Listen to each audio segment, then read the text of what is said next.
اعوذ باللہ من الشیطان الرجیم بسم اللہ الرحمن الرحیم۔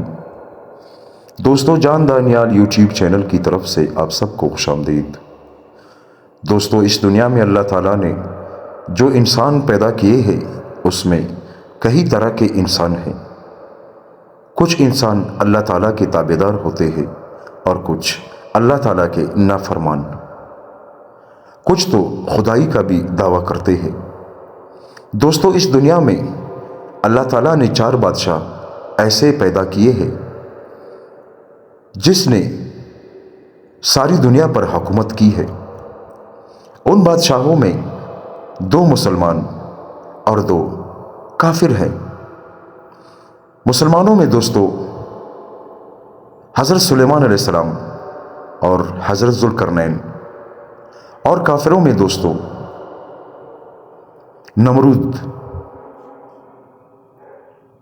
نمرود ایک ایسا بادشاہ تھا جس نے اس دنیا میں خدائی کا دعویٰ کیا، اللہ تعالیٰ کو کھلے عام چیلنج کیا، نعوذ باللہ اس دنیا والوں سے کہا کہ میں ہی آپ کا خدا ہوں اور مجھے ہی پوجتے رہو۔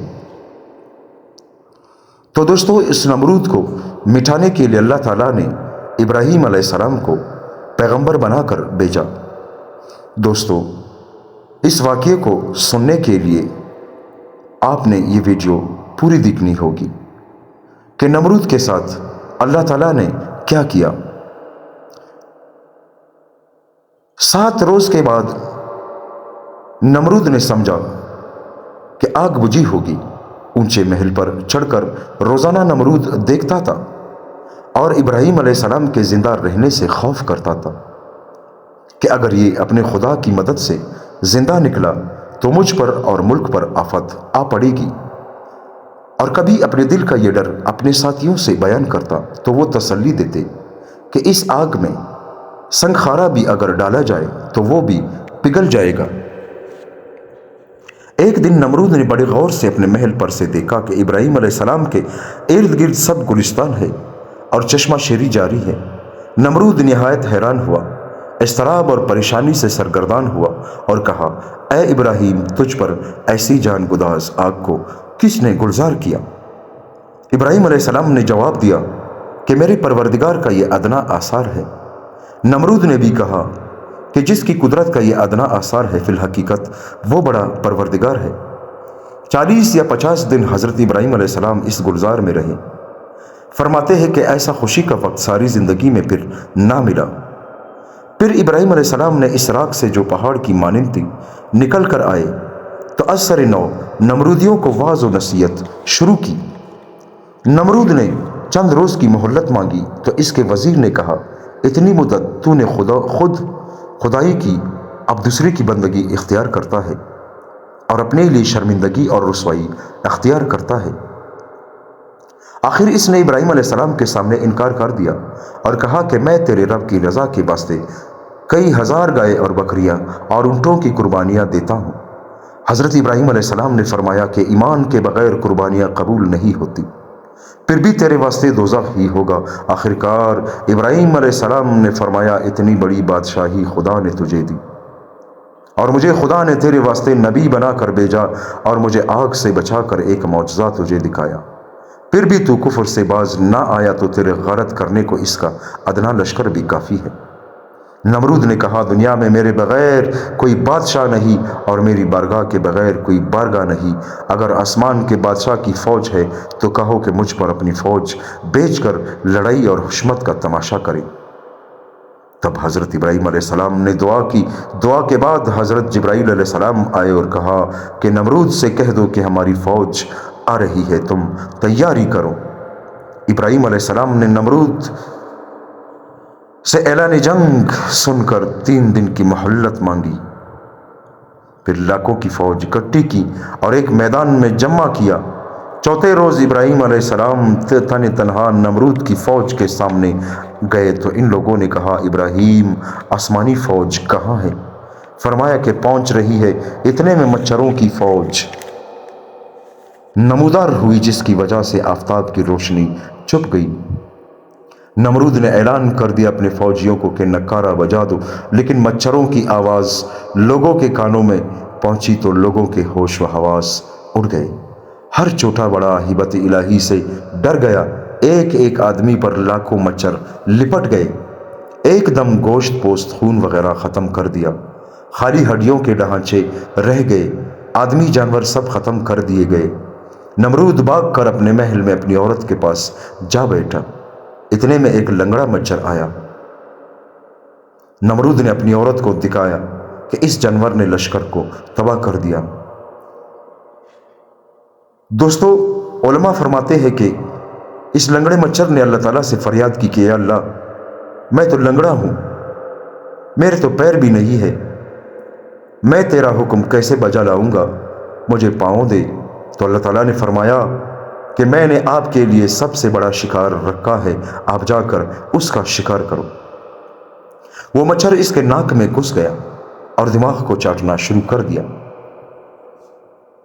نمرود ہتھوڑوں سے سر کو مارتا اور دیواروں سے سر کو ٹکراتا۔ 40 دن کے بعد اسی عذاب میں جہنم رسید ہوا۔ حضرت ابراہیم علیہ السلام جب لوگوں سے مایوس ہو چکے تو فرمایا کہ میں اپنے رب کے پاس جاتا ہوں، یعنی جہاں میرے رب کا حکم ہو جائے گا اب میں وہاں جاتا ہوں کہ وہاں کے لوگوں کو خدا کا حکم سناؤ۔ اللہ تعالیٰ قرآن مجید میں فرماتے ہیں، بولا میں جاتا ہوں اپنی رب کی طرف، وہ مجھ کو راہ دے گا۔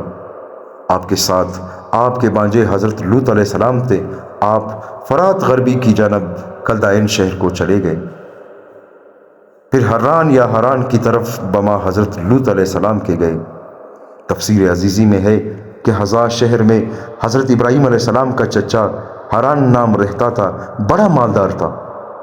بی بی سائرہ اس کی بیٹی تھی، اس نے بی بی سائرہ کو حضرت ابراہیم علیہ السلام کے نکاح میں دے دیا اور ساتھ مال و دولت بھی دی، اور حضرت ابراہیم علیہ السلام سے بڑی محبت کرتا کہ نیا دین چھوڑ دے، اسی واسطے بی بی سائرہ کا نکاح کیا تھا۔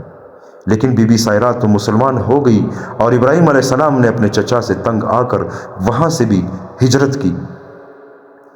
پھر ابراہیم علیہ السلام فلسطین کے غربی اطراف میں جب سکونت پذیر ہوئے تو اس وقت یہ علاقہ کنانیوں کے زیر اقتدار تھا۔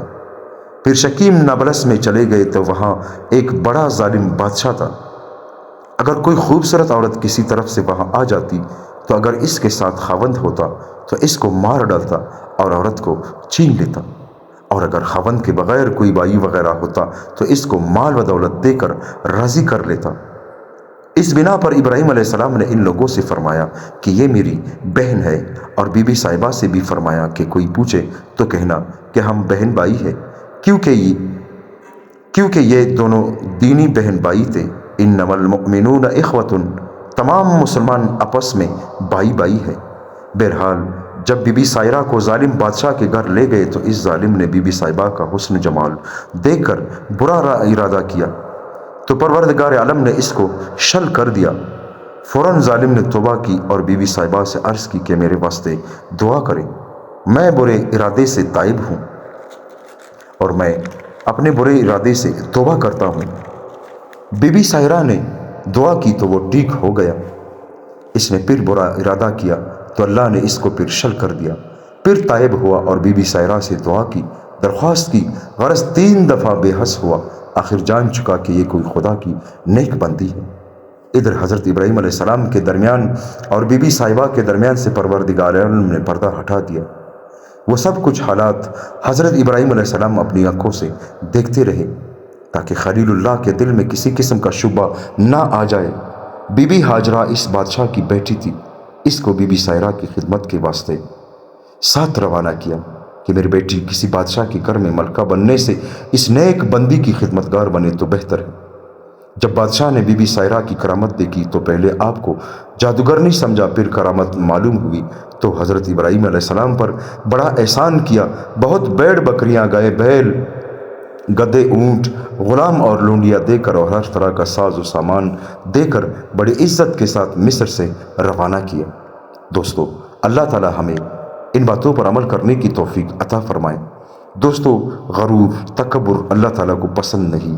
الحمدللہ ہم مسلمان ہیں، ہمیں کبھی بھی غرور اور تکبر نہیں کرنا چاہیے، کیونکہ یہ غرور اور تکبر صرف اس ذات کے ساتھ ہے جو ہر عیب سے پاک ہے۔ دوستو، اگر آپ کو میری یہ ویڈیو پسند آ گئی ہوگی تو میرے چینل کو سبسکرائب کریں، لائک کریں اور اپنے دوستوں کے ساتھ شیئر کریں۔ جزاک اللہ۔